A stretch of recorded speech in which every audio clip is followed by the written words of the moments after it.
What is going on, everyone? We are back with another review, and in this one, we are reviewing the Twilight Zone's seventh episode called The Lonely. This was directed by Jack Smite, written by Rod Serling, released November 13th, 1959, and is actually, so far, probably in my top 3 to 4 episodes out of the 7 that we've seen. I still hate the ending, but at least it was somewhat of a shock ending. Obviously, one that I think most of us predicted if you've seen this episode. Which is fine. I don't care about things being predictable, not predictable. I'm just not a fan of how easy it seemed for the lead character to just kind of get over it, right? So, lead character is. By the way, before we get too far into this, if you would like to know, we are covering everything a week early over on Patreon. So head on over there if you want to see things a week earlier. And yeah, so Twilight Zone, The Lonely. Basically, we get the lead character who has committed a murder in self-defense, but he's still sentenced to murder, and he's sentenced to isolation on an asteroid. One of the things I already find immediately hilarious about this episode, out of the gate, is the fact that apparently on this asteroid you can breathe oxygen perfectly fine, which we all know would not happen.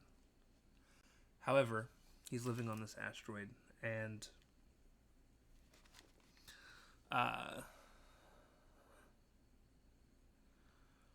he's just going crazy. He writes every day. He's been there for 4 years already out of his 60-year sentence, or 59-year sentence, or however long it was.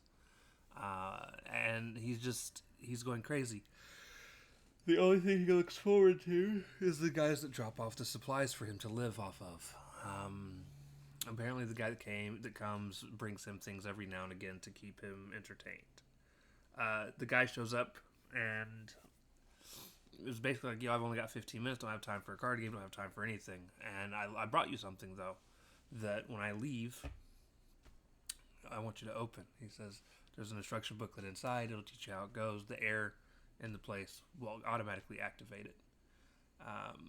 And of course, the main character is trying to get the guy to stay because he's lonely, but if the guy stays, they're going to be stuck there for 2 weeks, and they got families to get home to. So they leave. The main guy opens up the box, and Charlie is his name, now that I'm thinking about it. Opens up the box, and it's Alicia, I think is what her name is, and it's a robot. Or as they call it in this, a robot. I hate that. But, so this robot is named Alicia, I think. I could be wrong. But,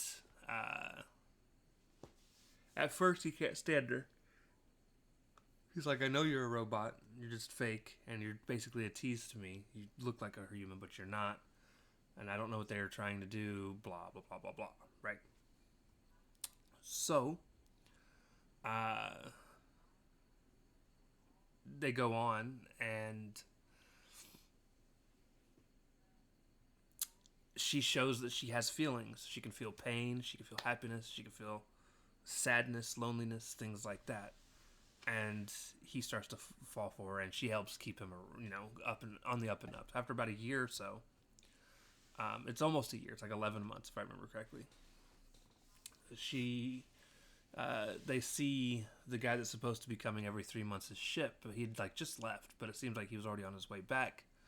So they're like, okay, so in the morning, super excited, and we'll, get to see him. He shows up,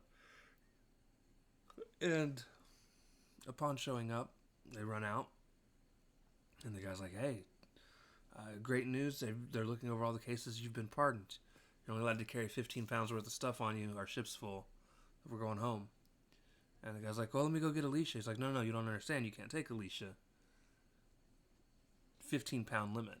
And he's like, but she's a living, breathing, creature. She's a real person.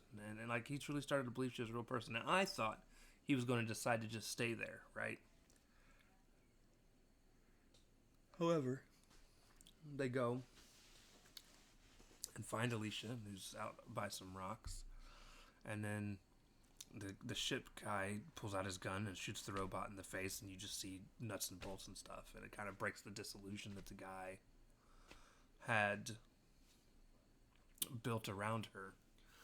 And then that's how it ends. He's just like, yeah,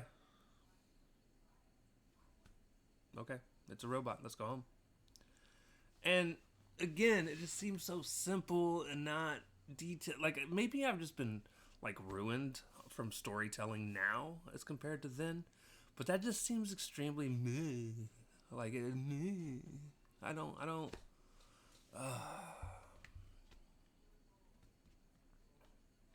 Like the overall story is interesting and fascinating. I love the idea of serving your punishment in isolation, and your isolation is true away from the planet. You'll never see anyone real again. Cool. Other than the people that have to come and supply you shit. But just how easy it was to break the illusionment that he was under, just like that. And he's just like, okay, let's go home. And it's like meh. Over and above all, though, one of the better episodes, and we've still got so much to go. We're 7 down out of.